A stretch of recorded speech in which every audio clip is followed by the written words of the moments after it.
Kalampur block बरगाँ बंदपड़ा मां Lankeshwari cricket team Dhananjay जीतुराम दुपिंद्र Amit थबीर श्रीमंत जन्मेजय लेली नंद प्रमुखों द्वारा आयोजित क्रिकेट टूर्नामेंट 16 तारीख में उद्यापन हो जाइछि। 11 दिन व्यापी चली टूर्नामेंट में मोट 24 क्रिकेट खिलाड़ी दल अंशग्रहण कर छक्का चौका मारी खेल प्रदर्शन करते। आखपाख गाँव बहु संख्यक क्रिकेट प्रेमी खेलर उपभोग करते। परुआगुड़ा एवं भुर्सीगुड़ा मध्य सेमीफाइनाल 10 ओवर खेल होता। भुर्सीगुड़ा को हराई परुआगुड़ा दल विजयी होई फाइनाल खेल जाइतिला। सेहिभली मुतेलगुड़ा एवं भेड़ागाँ दल मध्य सेमीफाइनाल खेल रे जोरदार खेल होता। सेथिरे भेड़ागाँ दल को हराई मुतेलगुड़ा दल बाजीमात मारिबा सह फाइनाल रे पहुंचीथिले। 16 तारीख में फाइनाल खेल उभय परुआगुड़ा एवं मुतेलगुड़ा दल मध्य अनुष्ठित होता। एही खेलर शुभारंभ करने अनुष्ठान वरिष्ठ सभ्य लेली माझी अनुष्ठान समस्त सभ्य जोगदे खेलाड़ी मानक उत्साहित करते।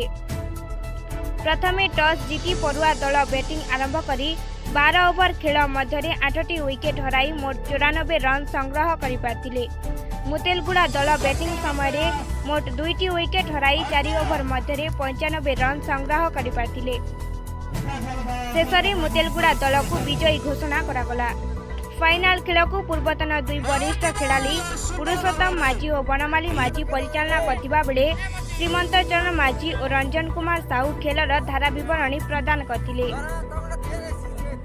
एही खेल समापन कार्यक्रम में अवसर प्राप्त खेल शिक्षक श्री गोपीनाथ पंडा, बरगाँ क्रिकेट दलर पूर्वतन अधिनायक श्रीयुक्त रमेश चंद्र बेहेरा, शिक्षाविद उदित कुमार पंडा समेत पुरातन खेलाड़ी अक्षय माझी, राहस पुजारी, बनमाली माझी, पुरुषोत्तम माझी प्रमुख जोगदे चैंपियन मुतेलगुड़ा दल को लंकेश्वरी क्रिकेट अनुष्ठान बरगाँ बांधपड़ा पक्षर रखा 11,111 टंका सहित ट्रॉफी एवं रन्स ऑफ परुआगुड़ा दल को 8,888 टंका सहित ट्रॉफी दे पुरस्कृत करथिले।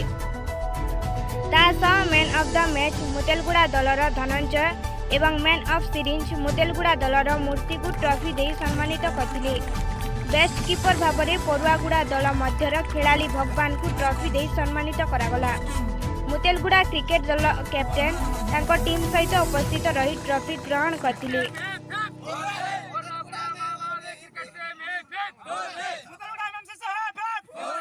परिचय आज्ञा मु आदर्श एठी मो परिचय मुतेलगुड़ा टीम रो कैप्टेन।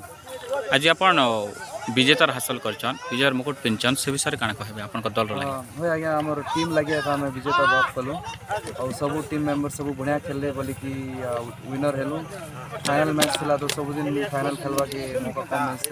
फाइनल मैच रे मोर ट्राई एटा थिला कि सबके टिके उत्साहित करी कैप्टेनशिप जेंटा कि मोर रोल फील्ड सेटिंग की जिन बॉलिंग चेंजेस हटा मोर आज ध्यान थिला कि सब राइट हो सब ठीक खेला और भल टार्गेट रे रखलु और हमर जेन बैट्समैन मान भी सब बढ़िया परफॉर्मेंस करले। हमर ओपनर बैट्समैन दुटा बॉल पार्टनरशिप करी गोटे स्टार्ट देले, साथ ही साथ मिडिल ऑर्डर बैट्समैन दिनेश भाई भी जाई कर फिनिश करले तो बढ़िया लागला आज खेल होते। आपन परिचय मोर ना ये जीतुराम माझी बरगाँ और हमर 5 रु 16 तारीख पर्यंत हमर T10 टूर्नामेंट उद्घाटित होइतिला और आज समापन होइछि और हमर टोटल 11 दिन ता खेल समाप्त होइछि और इधर भल भल टीम जाक सब उपस्थित रही और आम आज आमर जो मुतेलगुड़ा और पुरागुड़ा सामना सुनी होता और तेणु से आमर जो मुतेलगुड़ा थे से विनर होता और पुरागुड़ा रनर्स अप होता। ब्यूरो रिपोर्ट संग्राम टीवी।